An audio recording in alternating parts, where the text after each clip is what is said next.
people that I'm going to give to my son. And He says, they shall be my people, and I will be their God. Look at this, and I will give them one heart and one way. Huh? Now don't be angry with me. Any angrier than you already are, at least. But listen to me. The 70s and 80s and all the Jesus marches and everyone weeping and crying. The church is so divided. The church is not one. My dear friend, let me tell you something. If the church is not one, there is a prayer out there that God the Father did not answer for His Son. And this new covenant promise has failed. So I want to redirect you a little bit. I want to submit to you. The church is one. She's always been one. Have you ever sat down on an airplane or maybe met someone in a marketplace you didn't even know? And you being maybe Baptist or Mennonite or this or that, but truly evangelical, truly Christian, you talk to them for no more than a few minutes and you discover, BAM! It's a believer. It's just a live one. And at that moment you'd give your life for him. You'd give your life for him.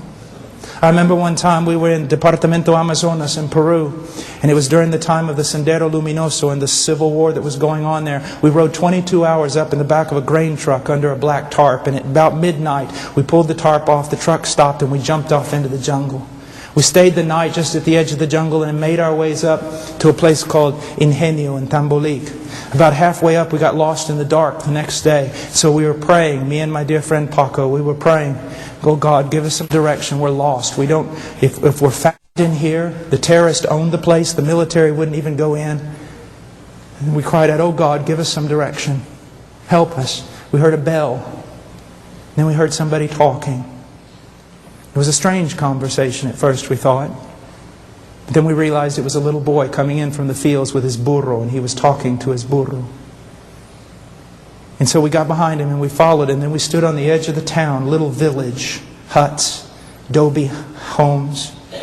And I said, "Paco," I said, "you know, if the terrorists own this thing, we're dead." "Yeah, but we got to go somewhere." So we got down, walked up to a man who was drunk in the dark, and said, "Hay hermanos por aquí."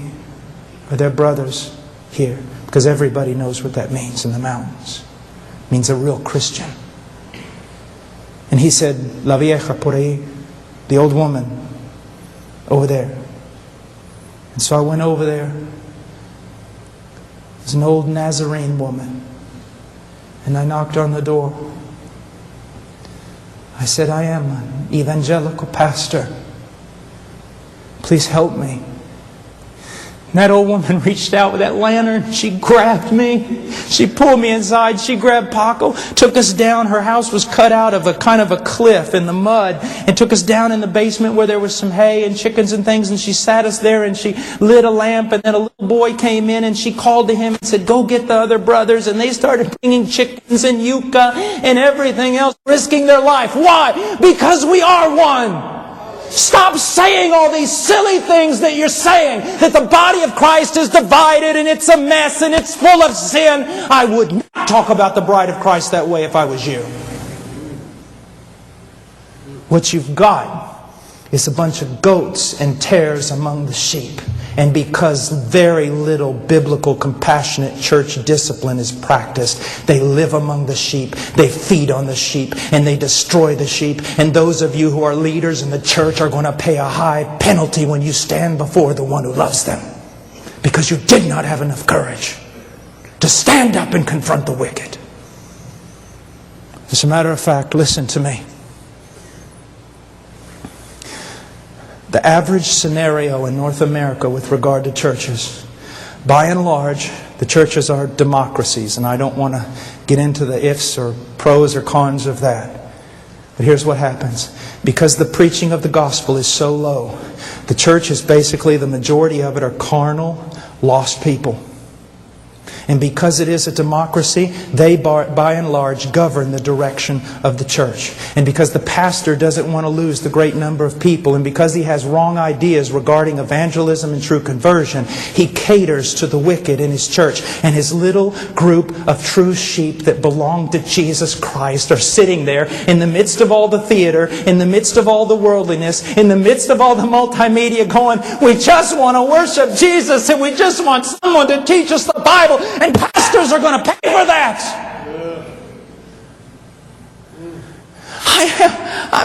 It's true. It's just true. You're saying, oh, you're just angry. My dear friend, you know what it costs me to say this? It's true. Trying to keep together a bunch of wicked people while a little flock in the midst of them are starving to death and are made to go in directions they don't want to go with the carnal majority. Listen to me. If my wife was at Walmart late one night and you walked by as a man and you saw that 2 men were abusing her, 3, 4, 5, 10 men were abusing her and hurting her, and you put your head down in the name of self-preservation and you walked by, I want to tell you something, my friend. I will not only look for those 10 men, I will look for you. It is the bride of Christ and she is precious to Him. It's going to cost you to serve Jesus. It could cost you your church, your reputation, and your denomination, absolutely everything. But the bride of Jesus Christ is worth it.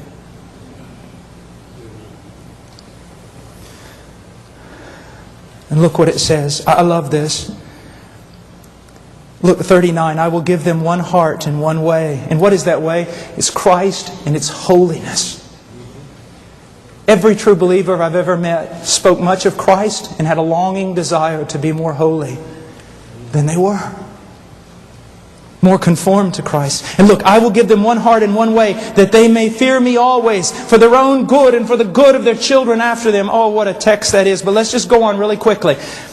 I will make an everlasting covenant with them, that I will not turn away from them to do them good. Now,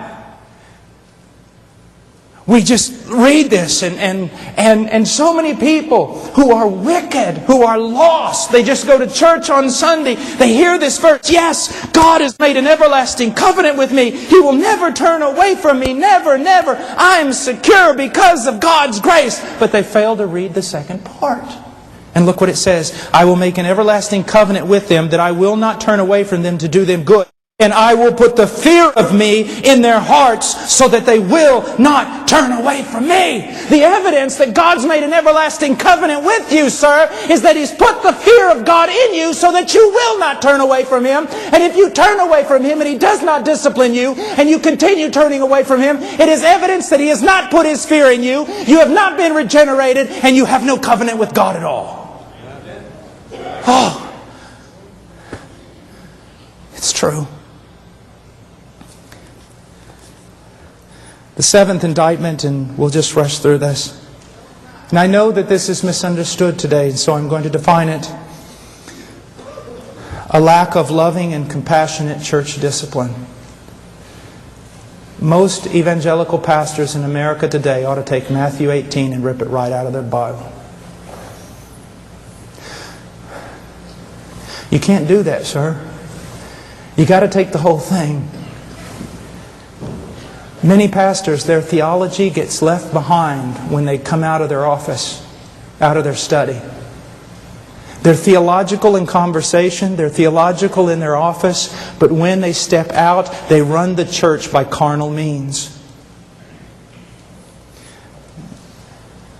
I am not an elder at my church, and have not been there very long, so I can say this without boasting. It practices church discipline. It's a very large church, about 1,000. And they estimated they've saved 30 marriages in the last several years through loving, compassionate church discipline that does not begin with excommunication. It begins with ye who are spiritual. We say, oh, I'm too loving. We can't practice discipline. We're just too loving. You're more loving than Jesus. He's the one who commanded this. Yeah, it'll cause so much problems. Yeah, you're right. Maybe that's why there's not a whole lot of problems between the church and culture today, because we're not confronting culture. And we don't confront culture just by going out there and picketing Hollywood. We confront culture by obeying God.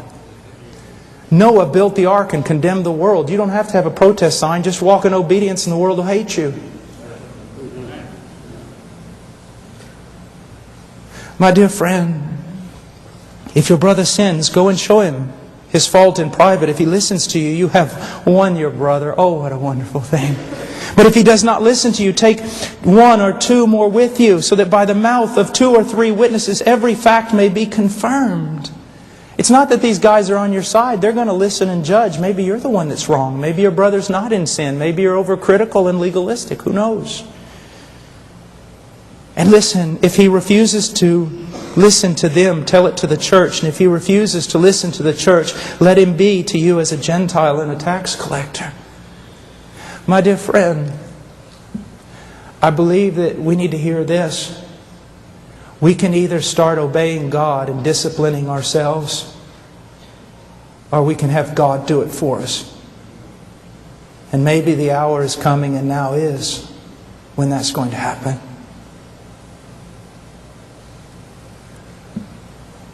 I'm not talking about critical, legalistic, hateful men. There's enough of those. I'm talking about a man, a group of elders, leaders, who love enough to lay their life on the line. Because they know this is not a game. This is not something that we do just for this life. That eternity is at stake. The salvation of souls. Look at all these Christian bookstores. Look at